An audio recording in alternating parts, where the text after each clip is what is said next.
నేను గోదానం చేశాను, ఆయన ఫలితం ఇస్తాడు. నేనేదో ఎవరినో బాధ పెట్టాను, దానికి ఫలితం ఇస్తాడు. నేను బాధ పెట్టినటువంటి పాపాన్ని తీయలేడు, నేను గోదానం చేసిన పుణ్యాన్ని ఆయన తీసేయలేడు. ఇప్పుడు కర్మ గొప్పదా, ఈశ్వరుడు గొప్పవాడా? కర్మ గొప్పది. అప్పుడు ఈశ్వరుడి స్థితి ఏమిటి? అది కాదు సనాతన ధర్మంలో. మీకొకసారి పశ్చాత్తాపం కలిగి త్రికరణ శుద్ధిగా మీరు ఈశ్వరుణ్ణి ప్రార్థిస్తే అది ఘృతరీతి ఘనీభూతం దయాళువై పాపమునకు ఇవ్వవలసిన భయంకరమైన ఫలితాన్ని బాగా తగ్గించేసి ఇచ్చేస్తాడు.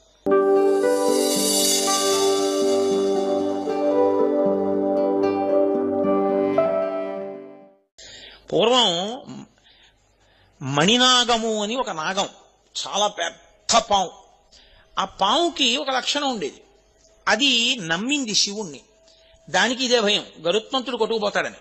ఎందుకంటే మనం చూడండి, మంచి పచ్చడి వంకాయలు వచ్చాయి మార్కెట్లోకి, చాలా పెద్ద పెద్ద ఆకుపచ్చ వంకాయ, ఒక్క కన్నం లేదు అన్నారు అనుకోండి, ఓ ఎన్నాళ్ళైందో పచ్చిపురి తెచ్చేయండి 4 కిలోలు, పెరుగు పచ్చడికి వాటికి ఉంటాయి, ఫ్రిడ్జ్ లో పడేద్దాం అని అందరూ వెళ్ళిపోయి ఆ కొట్టు మీదే పడిపోతారు. అలా బాగా చక్క అలాంటి పాములంటే అవి ఎక్కడున్నాయో అని ఆలోచించి మరీ పెడతాడు గరుత్మంతుడు.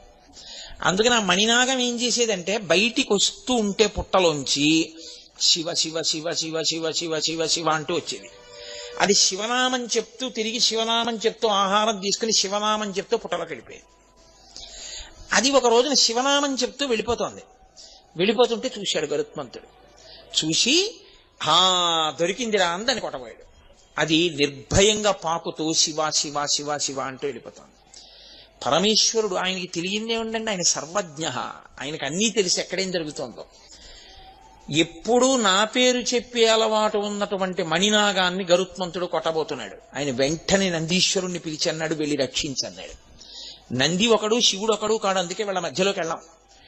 వెంటనే నంది, నేను వెళ్ళి గరుత్మంతుణ్ణి చెనకితే బాగుండదు, శివకేశవులు రెండుగా కనపడే ఒకరు, శ్రీ మహావిష్ణువుకి చెప్తే ఆయన వాహనం కాబట్టి ఏమిటయా ఈ పని అంటారు, మేమిద్దరం ఈక్వల్స్, నేను ఈయన వాహనాన్ని ఆయన ఆయన వాహనం కాబట్టి బొత్తిగా ఏమైనా నువ్వు మాట చెప్పపోయావా అంటాడేమో రేపు పొద్దున వాళ్ళ ఓనర్ గారికి చెప్పేస్తే గొడవ వదిలిపోతుంది. అందుకని చెప్పి ఆయన వెళ్ళి విష్ణువుకి చెప్పాడు. శివాజ్ఞ, మణినాగాన్ని రక్షించమంటున్నారు, గరుత్మంతుడు తరుగుతున్నాడు. ఆయన వెంటనే గరుత్మంతుడిని పిలిచి వెనక్కిరా అన్నాడు. అంటే మంచి కోపంతో తరుగుతున్నాడు కదండి, ఇది నా ఆహారం, ఆహారాన్ని దూరం చేయకూడదు అంటూ తరిమేడు. ఆహా, నేను పిలిచినా రామే, నీ శక్తి క్షీణించుగాక అన్నారు విష్ణువు. పడిపోయిన కింద గరుత్మంతుడు. మణినాగం నిర్భయంగా శివ శివ శివ శివ అంటూ వెళ్ళి దాని ఆహారం తీసుకుని ఆయన పక్క నుంచే వెళ్ళిపోయి పుట్టలోకి వెళ్ళిపోయింది. అప్పుడు ఆయన ఆలోచించాడు, అరేరే, నేను ఇలా అయిపోవడానికి కారణం ఈ మణినాగాన్ని తరిమాను.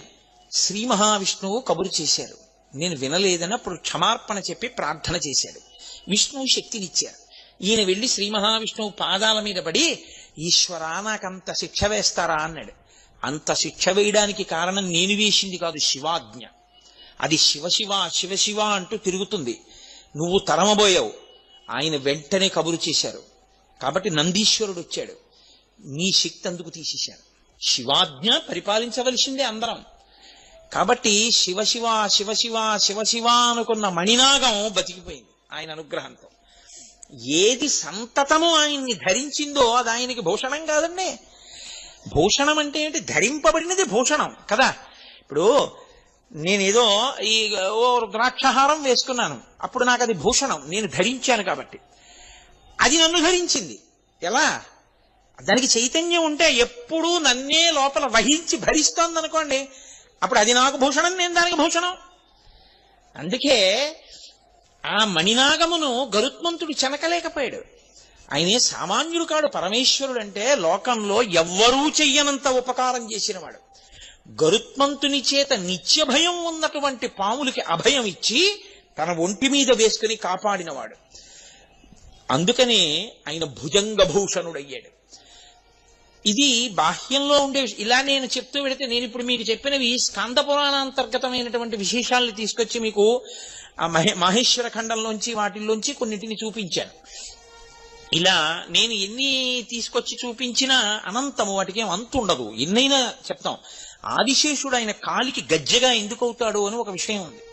ఇప్పుడు అది నేను చెప్పడం మొదలెడితే భుజంగ భూషణతో సరి నాకేమో ఇదేంటి హాఫ్ అన్ అవర్ లెఫ్ట్ అని బెల్ కొట్టడానికి టైం దగ్గరికి వచ్చేసింది, ఇంకా 2 రోజులు ఉంది, పూర్తి అయిపోవాలి సిలబస్ కదా.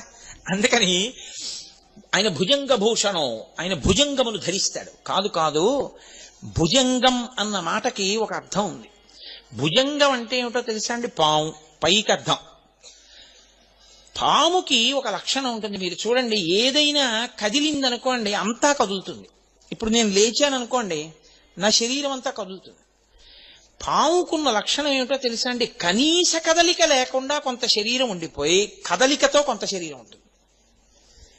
ఒక పెద్ద పాము ఉందనుకోండి, 10 మీటర్ల పాము, అది చుట్టుకు పడుకుంది. ఓసారి నాకు అలా దర్శనం ఇచ్చాడు ఈశ్వరుడు. నా అదృష్టం బతికిపోయాను అనుకోండి ఆ రోజుల్లో. మీరు పరిహసించవలసిన విషయం అనుకుంటున్నారా? ఏ సామాన్యంగా బతికి బట్ట కట్టాను అనుకుంటున్నారా? నేను కటిక చీకట్లో హెడ్ లైట్ వేసుకోవడం మర్చిపోయి వెళ్ళిపోయాను స్కూటర్ మీద. తీరా దగ్గరికి వెళ్ళేటప్పటికి అలా చూస్తే ఏదో పెద్దది పడుకున్నట్టు అనిపించింది. ఆ రోజుల్లో నేను సామర్లకోటలో పనిచేసేవాడిని. ఆ పక్క పొదల్లోంచి అక్కడ నల్లత్రాసు ఉంటుంది అని చెప్పేవారు మా వాళ్ళు. అయ్యి బాబాయ్ పాము కాదు కదా అని లైట్ వేసాను. పామేది?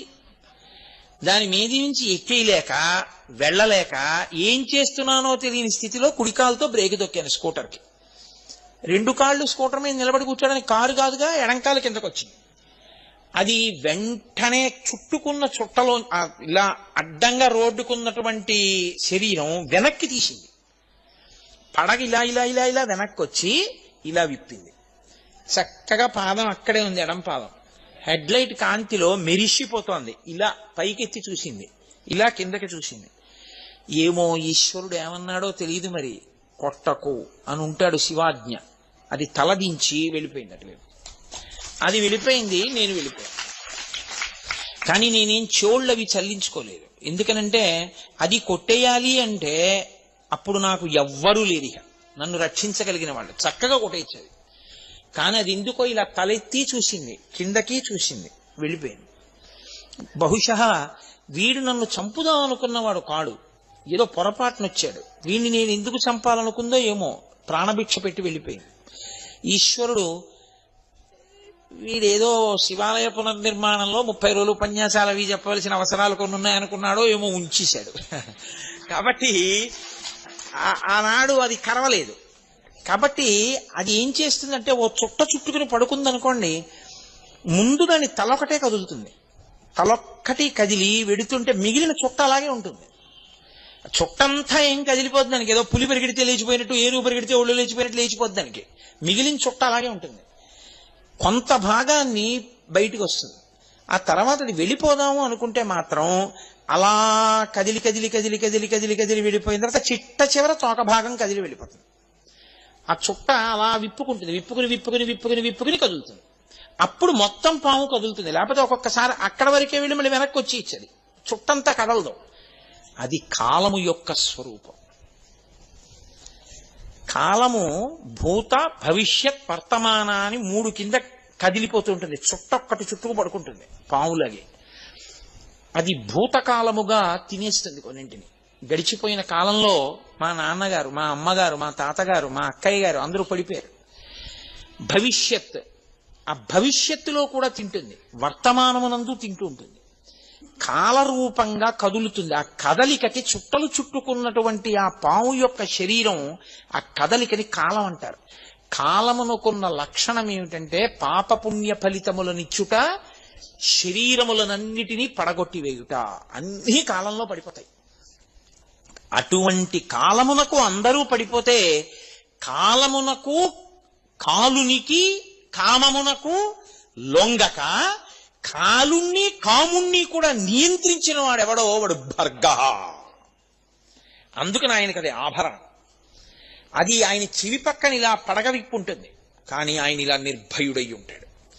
ఎందుకని అంటే ఆయన ఆ కాలుణ్ణి ఇటు కాముణ్ణి వశం చేసుకున్నవాడు. ఇది చెప్పడానికి ఆయన భుజంగ భూషణ కాదు. భుజంగం అన్న మాట ఎందుకు వాడారో తెలుసా అండి? భుజంగం అంటే భుజం, అది వక్రయత, ఒకలా కాకుండా ఎప్పుడూ కూడా చలతీతి ఇది భుజంగ. వంకర టింకర్లగా నడిచేటటువంటి అలవాటు దేనికుందో దానికి భుజంగం అని పేరు. పాముకి నిలువుగా వెళ్ళడం ఎప్పుడూ రాదు. పాము ఎప్పుడు ఇలా వంకర టింకరగానే వెడుతుంది. వంకర టింకరగా వెళ్లే అలవాటు తనంత తాను ఉండిపోయింది ఏదో తెలుసా అండి? ఇంద్రియములతో కూడిన మనసు. ఇంద్రియాలు మనసు తనంత తాను ఇప్పుడు కూడా లేస్తూనే సుప్రభాతం చేసుకుందాం, చక్కగా పూజ చేసుకుందాం, ఈ లోకాన్నంతటినీ మన కుటుంబంలా చూసుకుందాం, ఎవరి డబ్బు గురించి మనం ఆశపడద్దు, ఈశ్వరుడికి నైవేద్యం పెట్టి తిందాం, సూర్యోదయానికి లేచిపోదాం అలా అంటుందేమిటి? అలా ఏమందో. మనసు ఇంద్రియములు ఎప్పుడు వంకర టింకరగా తిరుగుతాయి. కుటిలం చరతీతి ఇది భుజంగ. భుజం కుటిలం చరతీతి. కుటిలం అంటే వంకర టింకరగా తిరుగుతుంది.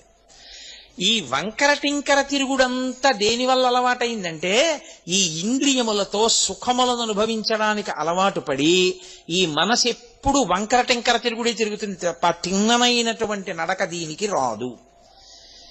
ఇలా తిన్ననైన నడక రానటువంటి మనసుని ఈశ్వరుడి దగ్గర పెట్టేస్తే ఆయన దాన్ని భూషణ మెడలో వేసుకుంటాడు. ఆ మనసుని ఆయన స్వీకరించి ఆయనే శరణాగతి చేసిన వాడి మనసుని నడిపించగలిగినటువంటి బాధ్యతని తాను స్వీకరించి మిమ్మల్ని తనకి ఆభరణంగా ఆయన స్వీకరించేస్తాడు. అందుకని ఆయన భుజంగ భూషణ. ఏమండి, మరి మేము గతంలో చేసిన పాపాలు మీరు ఒక్కటే జ్ఞాపకం పెట్టుకోండి.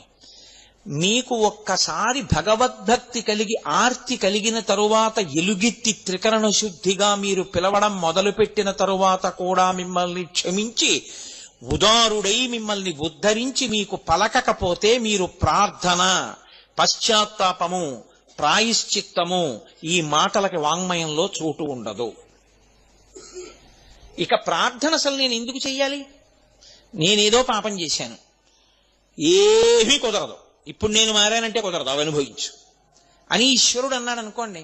అప్పుడు నేను ఇంకిప్పుడు మారడానికి అసలు ఎందుకు సాధన చేయడం, ఎందుకు ఇప్పుడు ప్రయత్నం చేయడం? నేను ఎలాగో నేను చేసినవన్నీ అనుభవించాలి, ఇప్పుడు చేసినవి ఎప్పుడో అనుభవంలోకి వస్తాయి. కాబట్టి ఆయన ఏం ఉపకారం చేస్తాడు? ఆయన ఏమీ చేయడు. మీరు ఏ కర్మలు చేశారో ఆ కర్మలు ఈశ్వరుడి కన్నా గొప్పవి కూర్చున్నాయి. అవునా కదా? మీరు కొంచెం జాగ్రత్తగా ఆలోచించండి. నేను గోదానం చేశాను, ఆయన ఫలితం ఇస్తాడు. నేనేదో ఎవరినో బాధ పెట్టాను, దానికి ఫలితం ఇస్తాడు. నేను బాధ పెట్టినటువంటి పాపాన్ని తీయలేడు, నేను గోదానం చేసిన పుణ్యాన్ని ఆయన తీసేయలేడు. ఇప్పుడు కర్మ గొప్పదా, ఈశ్వరుడు గొప్పవాడా? కర్మ గొప్పది. అప్పుడు ఈశ్వరుడి స్థితి ఏమిటి? అది కాదు సనాతన ధర్మంలో. మీకొకసారి పశ్చాత్తాపం కలిగి త్రికరణ శుద్ధిగా మీరు ఈశ్వరుణ్ణి ప్రార్థిస్తే అది ఘృతరీతి ఘనీభూతం దయాళువై పాపమునకు ఇవ్వవలసిన భయంకరమైన ఫలితాన్ని బాగా తగ్గించేసి ఇచ్చేస్తాడు. అంత తగ్గించి ఇవ్వగలిగినటువంటి కృపకి, ఆ స్థితికి మహానుభావుణ్ణి ఇప్పటికైనా మారి మనం ఆయన పాదాలు పట్టుకుందాం అనుకుంటాం. పుణ్యాన్ని ఎందుకు తీసేయడం? అది ఉన్నా కూడా మీరు అనుభవించడానికి శరీరంలోకి రావాలి. కాబట్టి ఇప్పుడు పుణ్యము లేదు, పాపము లేదు, అనుభవించడానికి ఏమీ లేకపోతే రావడం ఎందుకు? ఎత్తి మెళ్ళబడేసుకుంటాడు. ఇంత పాపపు నడవడి కలిగిన వాడిని ఆయనకు ఆభరణం అయిపోయాడంటే, ఒకప్పుడు పాపపు నడవడి ఇప్పుడు ఆయన మెళ్ళలో ఉంటే ఆరాధనీయము.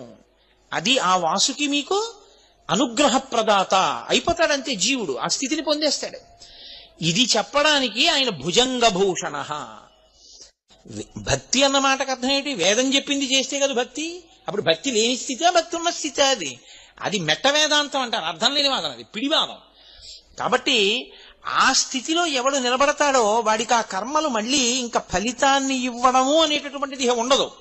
ఆయన ఖాతాలో ఆఖరికి వెళ్ళేటప్పటికి ఈశ్వరుడు ఏం చేస్తాడంటే కుడి చేతి వైపు పేజీ మీద ఇలా కొట్టేస్తాడు. ఏం లేదు, పాపం తీసేశాను, పుణ్యం తీసేశాను. పుణ్యం లేదు, పాపం లేదు, అనుభవించడానికి ఏం లేదు. కాబట్టి ఏం చేస్తాడు? నవ్వుతూ వెళ్ళిపోయే స్థితి ఇచ్చేస్తాడు. నవ్వుతూ వెళ్ళిపోయాడు కదా, రావక్కర్లేదు, తన మెడలో పడేసుకుంటాడు. అది పాము అని మీరు అనుకుంటున్నారు, కానీ ఇప్పుడు అది భుజంగ భూషణ, తన మెడలో వేసుకుంటాడు. ఇది ఆయన ఇవ్వగలడు కాబట్టి ఇమ్మని ప్రార్థించారు. నేనేమీ చెయ్యలేదని చెప్తున్నాను, నన్ను అనుగ్రహించన్నారు కొంతమంది. శ్రీశైలేషు భజింతునో యభవ కాంచీనాథు సేవింతునో కాశీవల్లభు కల్వబోతున మహాకాళేషు పూజింతునో నా శీలం అణువైన మేరుమణుచున్ రక్షింపవే. నీ కృపాశ్రీ శృంగార విలాసహాసముల చేసి కాళహస్తీశ్వర అంటాడు ధూర్జటి. కాబట్టి భుజంగభూషణ అంటే కుటిలముగా వంకర టింకర్లగా తిరిగేటటువంటి అలవాటు ఉండిపోయినటువంటి స్థితి నుంచి ఉద్ధరించగలిగిన వాడు, అంటే మనసు కోర్కెతో వెంపర్లాడకుండా చేయగలిగినటువంటి స్థితి ఉన్నవాడు. అయితే మీరు నాతో ఒక మాట అనొచ్చు, అయితే ఏమండి భాగవత సప్తాహం చేద్దామని ఉంది, ఆ కోరిక కూడా మాకు పుట్టకూడదా? మరి అది కూడా కోరికేగా. మరి ఆ కోరిక తీర్చుకుంటే మళ్ళీ ఇంకోసారి సప్తాహం చేద్దాం అనిపిస్తే తప్పేమో. మీరు ఎప్పుడూ ఒకటి గుర్తుపెట్టుకోండి, వెంకటేశ్వర స్వామి వారి ముందు నిలబడి ఇద్దరు నమస్కారం చేశారు. ఒక ఆయన అన్నాడు, ఈశ్వర నా కొడుక్కి మంచి ఉద్యోగం వచ్చేటట్టు చూడు. ఇప్పుడు ఆయన కామిత భక్తుడు, ఆయనకి కామ్యముతో నమస్కరించినాడు. ఇంకొక ఆయన అన్నాడు, ఈశ్వర మా ఊళ్ళో వెంకటేశ్వర వైభవం చేద్దాం అనుకుంటున్నాం, నిర్విఘ్నంగా వెంకటేశ్వర వైభవం యొక్క ప్రయోజనం అందరికీ అందేటట్లుగా చూడు అన్నాడు. ఇద్దరూ కోరికలు కోరిన వాళ్లేనా? కాదు. శాస్త్రంలో ఎవడు కేవలము ఈశ్వర భక్తిని మాత్రమే కోరాడో వాడు కోరనివాడు. ఈశ్వర భక్తి వినా ఈ లోకమునందు పనికొచ్చేవి మాత్రమే కోరినవాడి. కాబట్టి భాగవత సప్తాహం చేయడం కోరికేనా అంటే కోరిక లేని స్థితి అవుతుంది అది. ఎందుకంటే అది ఉద్ధరణ మార్గం. మీరు ఒక్కటే గుర్తుపెట్టుకోవాలి, తాడే ఇలా తిప్పేశారు, కట్టేశారు, ఇలా తిప్పేశారు, విప్పేశారు, అప్పుడు తాటిని తిప్పారు, ఇప్పుడు తాటిని తిప్పారు. కానీ ఒకసారి తిప్పితే కట్టుకుంది, ఒకసారి తిప్పితే విప్పుకుంది. ఈశ్వరుడి ముందుకెళ్ళి నిష్కామంగా ఈశ్వర కార్యం చేయడం తాడు విప్పుకోవడం, ఈశ్వరుడు ముందుకెళ్ళి కామంతో కార్యం చేయడం, కామం అంటే కోరికతో మీరు ఒక పని చేయడం, కట్టుకోవడం, అది కట్టుకోవడమే. నాకో పుణ్యం వస్తుందండి అని చేశాను అనుకోండి, ఆ పుణ్య ఫలితాన్ని అనుభవించడానికి రావాలి. అది వద్దు, ఇది వద్దు, చేసేసి ఉమామహేశ్వర పర బ్రహ్మార్పణమస్తు, వాడు చేయించాడు, వాడికి వెళ్ళిపోయింది.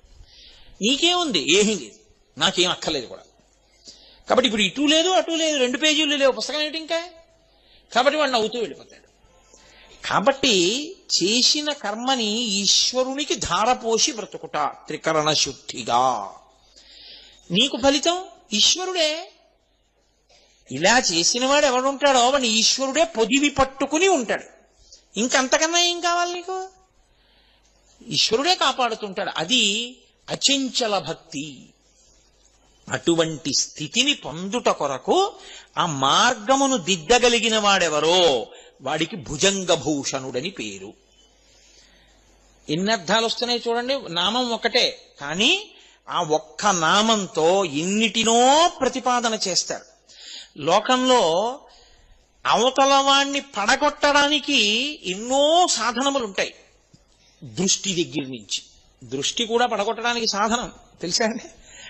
చూడకూడని రీతిలో అసూయతో అదే పనిగా చూస్తే అవతలి వారిలో ఉండే తేజస్సు క్షీణిస్తుంది.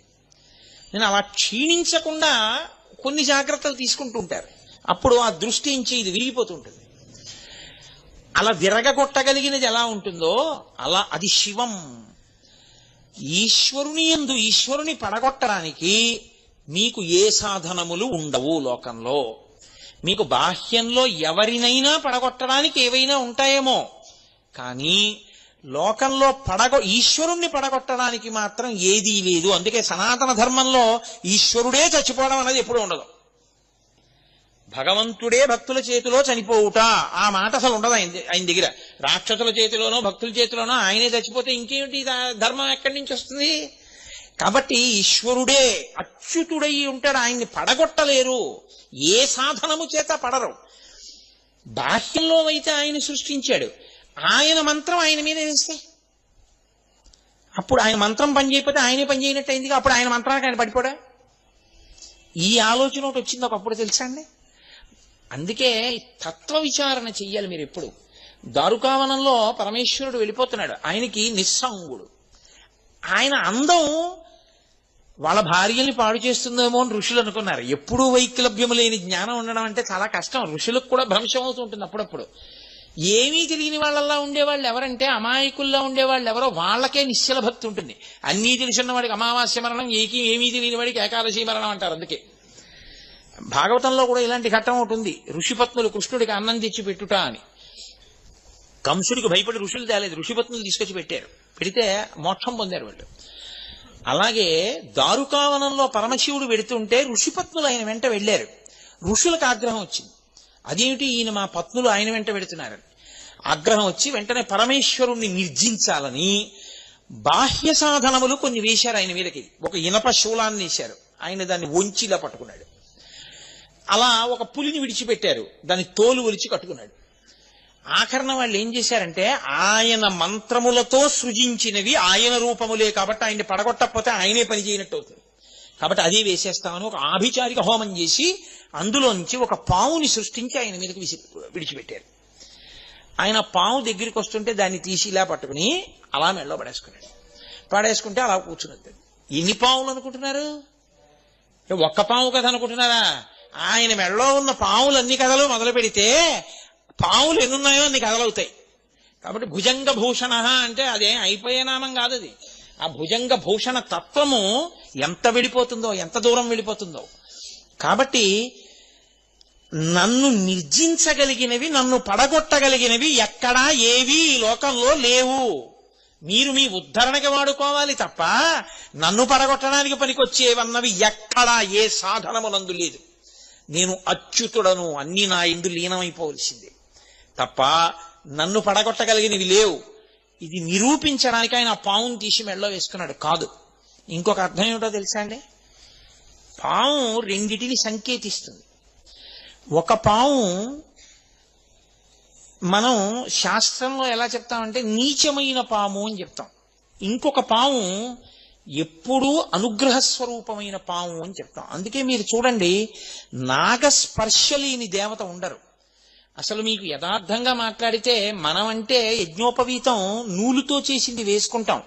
పరమేశ్వర స్వరూపాలు ఏవి కూడా యజ్ఞోపవీతాలు నూలుతో చేసినవి కాని బంగారంవి కాని వేసుకోవు. అవి నాగ యజ్ఞోపవీత ధారిణం. ఆయన నాగమును యజ్ఞోపవీతంగా వేసుకుంటాడు, పావుని వేసుకుంటాడు యజ్ఞోపవీతంగా. శ్రీ మహావిష్ణువు నాగశయనుడు, ఆయన శేషుడి మీద పడుకుంటారు. పరమశివుడు నాగాభరణుడు. వినాయకుడు ఏదో వడ్డాణం పెట్టుకున్నట్టు పావును దాన్ని ఇలా తీసుకొచ్చి ఇలా ముడేసుకుంటాడు. ముడేసుకుంటే అది ఇలా పడగ విప్పి ఆ భజనంతటిని చుట్టూ ఇలా ఉంటుంది, అదో వడ్డాణంలా ఉంటుంది ఆయనకి. మీరు ఎవరిని చూడండి, ప్రతి వాళ్ళకి నాగము ఆభరణమై ఉంటుంది, నాగాభరణము ఉండి తీరుతుంది. అసలు ఇంకా మాట్లాడితే నాగాభరణాలు పెట్టుకున్నారని శ్రీ మహావిష్ణువు ఈ పక్కల్లో పెట్టుకున్న వాటికి ఇలా పడగలు పట్టుంటాయి, నాగాభరణం పెట్టుకున్నాడంటారు. అందుకే చంద్రశేఖర భారతీ స్వామి వారి దగ్గరికి కొంతమంది వెళితే ఆయన అందరినీ పేర్లు అడిగితే చెప్పారు. ఒక ఆయన వీళ్ళందరూ వెళ్ళిపోయాక చెప్తానన్నారు. ఏమలాగా అంటే కాదులేడి చెప్పుకోవడానికి కొంచెం మొహమాటం అన్నాడు ఆయన. అందరూ వెళ్ళిపోయాక ఏమిటి నీ పేరు అన్నారు ఆయన. భుజంగం అండి అన్నాడు. భుజంగం అంటే చెప్పడానికి భయం ఎందుకు అన్నారు ఆయన. భుజంగం అంటే పాము కదండి, సిగ్గేసి చెప్పలేదన్నాడు. అంటే ఆయన అన్నారు, చంద్రశేఖర భారతీ స్వామి వారు మీ నాన్నగారు అమ్మగారు చాలా దూరదృష్టి ఉన్నవారు. లోకంలో అన్నిటికన్నా తక్కువ విలువ ఉన్న దాన్ని అలా పడేస్తారు, బాగా విలువైన దాన్ని బీరువాలో పెట్టి దాచుకుంటారు దొంగలకి దొరకకూడదని. ఇంటికెళ్ళి ఉత్తరీయం తీసి అలా పడేస్తాను, లాల్చీ తీసి ఉతకడానికి పడేస్తాను. మెళ్ళో రుద్రాక్షమాల మాత్రం జాగ్రత్తగా పెట్టుకుంటాను. అలాగే భుజంగం పాము విష్ణువుకి శయనం, ఆయనకి ఆభరణం. కాబట్టి నిన్ను ఎవరో ఒకరు చూడటం కాదు, శివకేశవులు ఇద్దరు కూడా జాగ్రత్తగా చూస్తారు. అందుకని మీ వాళ్ళు నీకు భుజంగమని పేరు పెడితే చెప్పడానికి మొహమాట పడతానటో, నీకన్నా గొప్ప పేరు ఎవరికి ఉందన్నారు ఆయన. నువ్వు చూసే దృష్టికోణంలో ఉంటుంది భక్తి అన్నది. కాబట్టి ఒక పాము ఎప్పుడూ పాడు చేస్తుంటుంది. ఏది ఆ పాము అంటే దేవతలలోనే ఉండేటటువంటి దేవతా స్వరూపం రోహిణీ శక్తి అంటారు. ఆవిడేం చేస్తుందంటే మనం తిన్నటువంటి ఆహారంలో అత్యంత సూక్ష్మతమైనటువంటి దాన్ని చాలా తక్కువ అంత శక్తివంతంగా మార్చి శరీరంలో తేజస్సుగా తయారు చేస్తుంది ఆవిడ. అధోముఖంగా పాడు చేసే పాము అన్న దానికి అర్థం ఏమిటో తెలుసా అండి? ఆ పాము అది తల ముందు లోపలికి పెట్టి పుట్టలోకి వెళ్ళిపోయే పాము అనమాట. అది ఏం చేస్తుందంటే ఆ తేజస్సుని లౌకికమైనటువంటి స్త్రీ పురుష సంబంధమైన కామము కల్పించి విశేష కామము వలన అర్థం పర్థం లేకుండా శరీరంలో ఉన్న తేజస్సు నిరంతరం క్షయమైపోయేటట్టుగా చేస్తుంది. దాని వలన తేజోహీనుడై ప్రాణశక్తి గ్రసించబడి ఓజోశక్తి పెరగక, జ్ఞాపక శక్తి ఉండక, విషయాలని ధారణ చెయ్యలేక, ఆసన శుద్ధితో కూర్చోలేక, ఈశ్వరుడు యందు జ్ఞాననేత్రము తెరవలేక ధ్యాన శక్తి నశించిపోతూ ఉంటుంది. దాని వలన ఈశ్వరుణ్ణి చేరలేడు. ఇంకొకటి ఊర్ధ్వముఖ చలనం చేస్తుంది, అది పైకెక్కుతుంది. దాని మంత్ర రహస్యాన్ని బహిరంగ వేదికల మీద చెప్పేది కాదది, ఆ కుండలి యోగం గురించి. అది ఆ పాము ఓజోశక్తిగా మారుస్తుంది, తేజోశక్తిని ఓజోశక్తిగా మారుస్తుంది. అది ఆ ఓజస్సుగా మార్చగలిగింది ఈశ్వరుడికి దగ్గర చేసేస్తుంటుంది. కాబట్టి ఇప్పుడు పైకెత్తగలిగిన పాము ఒకటి, పడగొట్టగలిగిన పాము ఒకటి. ఈశ్వరుడు కింద పడిన దాన్ని ఎత్తి పైనేసుకున్నాడు. అంటే పాడైపోతున్న నువ్వు నీ ఇంద్రియములను నువ్వు అదుపు చేసుకోలేకపోతే ఈశ్వరుడు యొక్క పాదములు పట్టుకని ప్రార్థన చేస్తే శ్రీ శర్వాణి నిజాంకమందునగుచుంజెన్నొందలంబోదరుండీశా దక్షిణ శక్తి దేహమున తానింపారియుండంగ రాత్రీషుండుత్తమ దేహములందు వెలుగుల్ రంజిల్లగా నొప్పునో కాశీనాథయ సంగవేడదను నా కామ్యార్థముల్ వేట్కతో అని నువ్వు పరమేశ్వరుణ్ణి ప్రార్థన చేస్తే ఆయన ఎత్తి మెడలో వేసుకుంటాడు. మెడలో వేసుకుంటే అప్పుడు నువ్వు సంతోషంగా పైన పడగ విప్పి నిలబడగలుగుతావు. ఈ తేజోశక్తిని ఓజోశక్తిగా మార్చగలిగినటువంటి స్థితిని ఇయ్యగలవాడను నేను అని చెప్పడానికి ఆయన భుజంగభూషణుడై ఉంటాడు. ఇన్నిటిని చెప్పడం భుజంగభూషణ అన్న మాట వెనక ఉండేటటువంటి, నామం వెనక ఉండేటటువంటి రహస్యం. ఈ భుజంగభూషణుడైన వాడు, సరే అక్కడ వరకు వినండి చాలు, మీరు ప్రాజ్ఞులు, మీకు ఎన్నో తెలుసు, నేనేదో చెప్తానంతే. కాబట్టి ఆ భుజంగభూషణుడు రుద్రుడు. రుద్రుడు అన్న మాట చాలా జాగ్రత్తగా మీరు అర్థం చేసుకోవాలి. ఎందుకంటే యజుర్వేదంలో అసలు ఆ అధ్యాయానికి పేరే రుద్రాధ్యాయము. రుద్రాధ్యాయము అని పేరు. ఆ అభిషేక మంత్రాలకి నమ్మక చమకాలు రెండింటినీ కలిపి రుద్రాధ్యాయం అంటారు. రుద్ర అంటే చాలా మంది ఏమనుకుంటారంటే చాలా కోపం ఉన్నవాడు. కాదు. రుత్ అన్న మాటకు అర్థం ఏమిటో తెలుసా అండి? ప్రతిబంధకము అని అర్థం.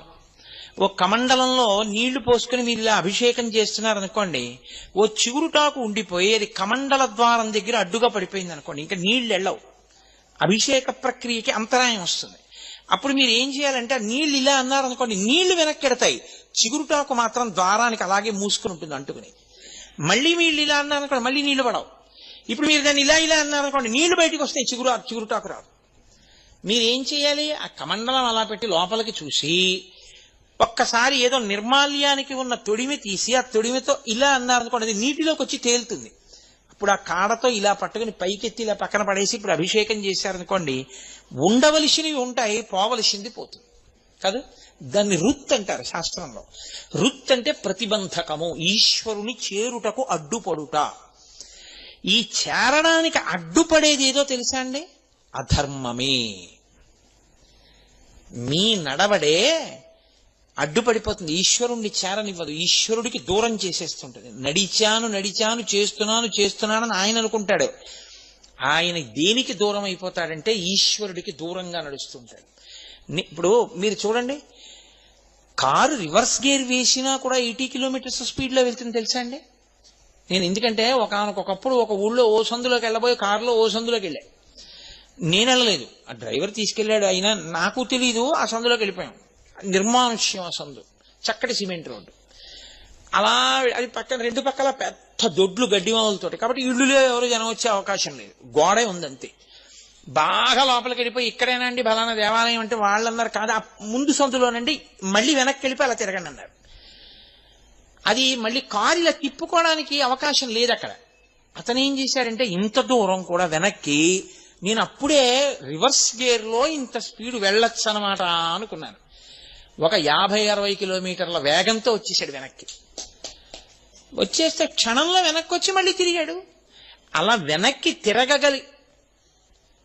తిరగగలిగినటువంటి శక్తికి, అంత వేగంగా వెనక్కి రాగలగడాన్ని కారు యందే నిక్షేపింపబడిన, ముందుకు వెడుతున్నాను అనుకుని రివర్స్ గేర్ వేస్తే వెనక్కి వెళ్ళడం ఎలా ఉంటుందో, నడిచినా వెనక్కి వెళ్ళిపోవడం ఎలా ఉంటుందో, అధర్మమును చేస్తూ నేనేదో చేస్తున్నాను అనుకోవడం అలాగే ఉంటుంది. ఈశ్వరుడికి దూరంగా నడిచి వెళ్ళిపోతుంటావు, దానికి రుత్ అంటారు. ప్రతిబంధకంగా అడ్డుపడిపోయింది అది. ఇప్పుడు ఈ రుత్తుని ఏం చేస్తాడంటే తాం భక్తానాం ద్రావయతీతి ఇది రుద్ర, తాం భక్తేభ్యో ద్రావయతీతి ఇది రుద్ర. నీ అంత నువ్వు దిద్దుకోవడం చేత కాకపోయినా నువ్వు శివుడి కాళ్ళు బాగా పట్టుకుంటే ఈ ప్రతిబంధకాన్ని ఆయన తీసేస్తాడు. తీసేసి ఎటు నడవాలో నీకు నేర్పేస్తాడు. ఇది సాధారణంగా ఆయన గురుస్వరూపంగా చేస్తాడు. ఎందుకంటే బోధ జరగాలి కదా. మరి ఎలా చెయ్యాలి ఆయన? ఒకటి ప్రచోదనంతో చెయ్యాలి, రెండు గురువు ద్వారా చెయ్యాలి సమాజానికి. అందుకని ఆయనే గురువుగా తిరుగుతాడు, శివాయ గురవే నమః అని. అందుకని ఇప్పుడు రుత్ తాం భక్తేభ్యో ద్రావయతీతి ఇది రుద్ర. భక్తుల యొక్క అధర్మాన్ని పోగొట్టి ఆయన భక్తులు ఈశ్వరుణ్ణి చేరే మార్గాన్ని చూపించగలిగిన వాడై ఉంటాడు. నేను రుద్ర అంటే ఎప్పుడు చంపేసేవాడు, కోపంతో ఉండేవాడని మీరు అనుకోకూడదు. లేకపోతే రుద్రాభిషేకం ఎందుకంటే ఏ తప్పు చేయకపోయినా ఏ కోరిక లేకపోయినా అభిషేకం నిరంతరం ఎందుకు చేస్తారు? అధర్మం అడ్డుపడిపోయి నేను చెడిపోకుండా నన్ను రక్షిస్తూ ఉండమని అభిషేకం చేస్తూ ఉంటారు. కాబట్టి ఆయన అలా కాపాడగలిగిన వాడు కాదు. వృత్యా ధర్మాన్ అవలోకయతి ప్రాపయతి ఇతివా రుద్ర. వృత్యా అంటే వాక్కు, వాక్కు చేత అవలోకయతి ప్రాపయతీతి. ఆయన మీకు బోధ చేసి ఆ బోధని మీరు ఆచరించడం వల్ల సంతృప్తి చెంది తాను మిమ్మల్ని పొందేస్తాడు, లేదా మీరు ఆయన్ని పొందే శక్తిని మీకు ఇచ్చేస్తాడు. అలా ఇవ్వగలిగిన వాడు కాబట్టి ఆయన రుద్ర కాదు. ఘోర రూపంతో ఉంటాడు ఆయన. అదే పనిగా అధర్మం చేసేవాడి పట్ల ఘోర రూపుడై పాప ఫలితాన్ని ఇస్తాడు, అప్పుడు పడగొడతాడు, అప్పుడు రుద్ర. అందుకే ఆయనదే ఘోర రూపం, ఆయనదే శివస్వరూపం. అఘోరేభ్యో దఘోరేభ్యో ఘోర ఘోరధరిభ్య సర్వేభ్య సర్వసర్వేభ్యో నమస్తేస్తు రుద్రరూపేభ్య. ఆయనే శివ,